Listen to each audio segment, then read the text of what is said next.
India has a population of 1.2 billion people, and more than 90% of the population has no access to internet. 350 million, more than the size of USA population in India, are people who live below poverty line. More than 300 million people in India are illiterate. They can, however, communicate comfortably orally. 95% of 1.4 million government schools in India have no computers and no internet connectivity. Most of them are situated in rural areas. Almost 100% of 85,000 public health centers are in rural areas. No doctors visit them, and they have no facilitator of internet or video conferencing. Ironically, India has an act called Right to Information. Every government information is supposed to be facilitated proactively, but lack of information facility, absence of access, and reach to media have disabled the large population to access information and media.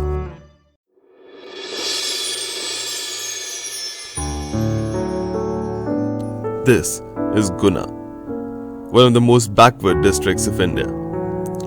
Guna falls and leads its position on all parameters of underdevelopment.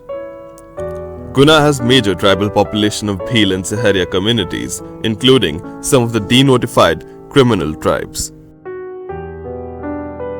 There is widespread poverty, illiteracy, and lack of education. Most of the villages and panchayats under 5 administrative blocks lack governance and access to information. And yet, there is a revolution taking place in Guna. Internet, broadband, and access is reaching at the doorsteps of people. People who were never connected. आप आज आरा आरी आजाद।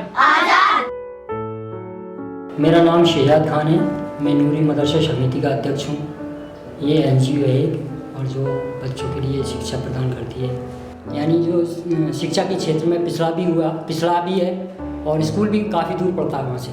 जैसे online form भरना है, online admission करवाना है और भी कई जानकारियाँ जो आसानी से उपलब्ध नहीं हो पाती। इन्होंने जो कनेक्शन दिया है हमारे लिए फ्री में, वो बच्चों के लिए इंटरनेट से जोड़ने के लिए दिया है। वहाँ पर पिछड़े वर्ग के और अल्पसंख्यक बच्चे शिक्षा प्राप्त करते हैं और उन बच्चों की हालत को देखते हुए इन्होंने हमारे लिए फ्री इंटरनेट कनेक्शन दिया है। जिससे कोई भी सब्जेक्ट से संबंधित वेबसाइट होती है वो खोलते हैं हम, तो उस सब्जेक्ट से संबंधित ज्ञान उनको प्राप्त होता है। वैसे तो कंप्यूटर का युग चल रहा है सर, हर चीज़ ऑनलाइन हो गई है, तो हम चाहते हैं कि बच्चे भी ऑनलाइन हर काम ऑनलाइन करें ताकि आगे चल के उनको कोई दिक्कत ना आए। यहाँ हम रिमोट एरियाज़ में कनेक्टिविटी दे रहे हैं, जो कि BSNL और एयरटेल अब तक वहाँ नहीं पहुँच पाया था। फ्री स्पेक्ट्रम जो कि 5.8 गीगाहर्ट्ज़ और 2.4 गीगाहर्ट्ज़ का है, जो गवर्नमेंट ने छोड़ा है, तो 5.8 को यूज़ करके हमने 2 किलोमीटर दूर से जो हमारा लिंक आया है, मेन एक्सेस जो हमने इंटरनेट यहाँ तक लाया है, लेकर हम लोग आए हैं, तो हमने 5.8 गीगाहर्ट्ज़ के स्पेक्ट्रम को यूज़ किया है। उसके अलावा हमने टावर पे अपने सेक्टर्स लगाए हैं, सेक्टर एंटीना 3 रेडियोज़ लगाए हैं जिसमें 3 सेक्टर एंटीनास जोड़े हमने। हम उसे 2.4 गीगाहर्ट्ज़ की फ्रीक्वेंसी पे ब्रॉडकास्ट कर रहे हैं।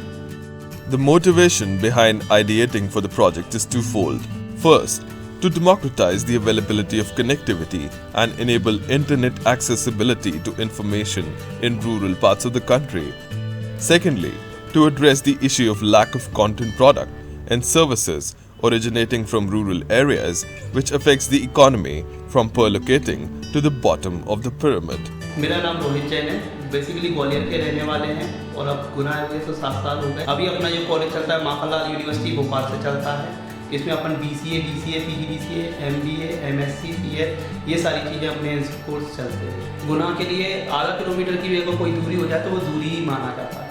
ये रहता है जहाँ शहर पूरा है वहाँ तक उनके लिए शहर है, लेकिन आधा किलोमीटर 1 किलोमीटर भी कोई चीज़ होगी तो वो दूरी में ही गिनी जाती है। जैसे अगर आप यहाँ पे ओवरब्रिज तक जाएंगे तो ओवरब्रिज तक सबकी लाइन आई है, रिलायंस की भी, एयरटेल की भी, BSNL की, उसके बाद इनकी नहीं आई। अब हमारे साथ ये प्रॉब्लम हुई, उनने 1-1.5 साल पहले हमसे कह दिया था 6 महीने के अंदर हम कर देंगे, उस बात को कम से कम 2 साल से ऊपर हो गए होंगे और हमसे 18,000 रुपये उन्हें अलग जमा करा रखे। जैसे एक कनेक्शन का 1,000 रुपये का था, तो उन्होंने कहा था कि एक कनेक्शन के लिए हम लाइन तो लाएंगे नहीं, आप ज़्यादा से ज़्यादा कनेक्शन लो। तो जैसे 20 कनेक्शन हमने ले लिए थे, 20 कनेक्शन बगल वाले कॉलेज है उनने भी लिए थे। इस तरह से उन्होंने अब हमसे श्योर कर दिया कि हाँ बिल्कुल लाइन आ जाएगी। उसको करते करते 2 साल हो गए। अब बड़ी समस्या आने लगी, फिर हमारा कॉन्टैक्ट आपकी कंपनी से हुआ, नेट वेट चलने लगा, बहुत अच्छा चलने लगा, कम इससे होने लगा, इसकी स्पीड वगैरह भी हमें अच्छी मिलने लगी। सारे हमारे कम से कम अभी 44 कंप्यूटर लगे हुए हैं, पूरे 44 कंप्यूटर चल रहे हैं नेट से बिना कोई दिक्कत की। सबसे शुरू में हमें यहाँ सर्वे करना था, हमें यहाँ की कोई जानकारी नहीं थी, यहाँ के लोग के बारे में हम नहीं जानते थे, किसी से जान पहचान नहीं थी। तो सबसे पहले 2-3 महीने यहाँ सर्वे हुआ कि क्या यूज़ यहाँ पर लोग करते हैं, इनकी क्या रिक्वायरमेंट्स है। हमने पहले यहाँ की रिक्वायरमेंट्स को समझा।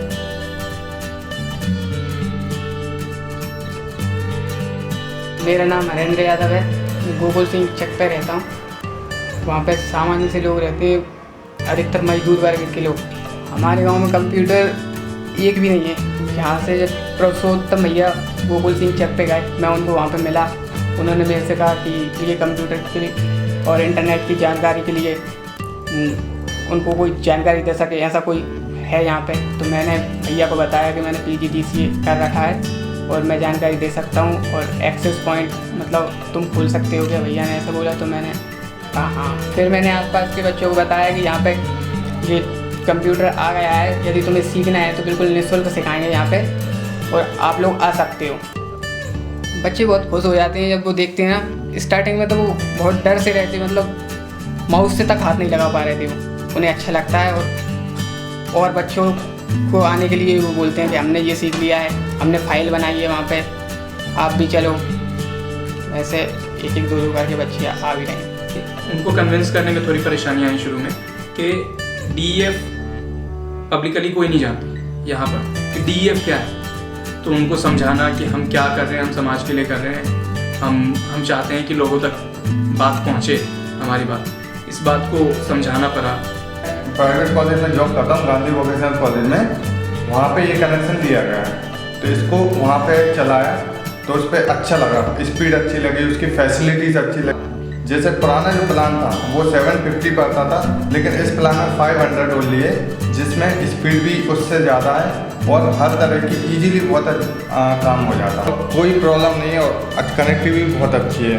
टेंशन नहीं है कि वायर टूट रहा है या कुछ हो रहा है, तो वायरलेस से बहुत इजीली मतलब बहुत रिलैक्स हुआ। फिलहाल रिसेंट फ्यूचर में हम गुना के पूरे गुना को सबसे पहले तो कवर करेंगे, उसके बाद हम अपनी कनेक्टिविटी को अशोकनगर और शिवपुरी डिस्ट्रिक्ट तक ले जाने का अभी रिसेंट प्लान है। उसके बाद हमारा मेन एम तो है कि हम अपने नेटवर्क को पूरे MP तक करना है। In Guna, children can now learn on their own. Youth can avail entertainment. People can access information of their choice. Communities can enjoy access to media and exercise their rights.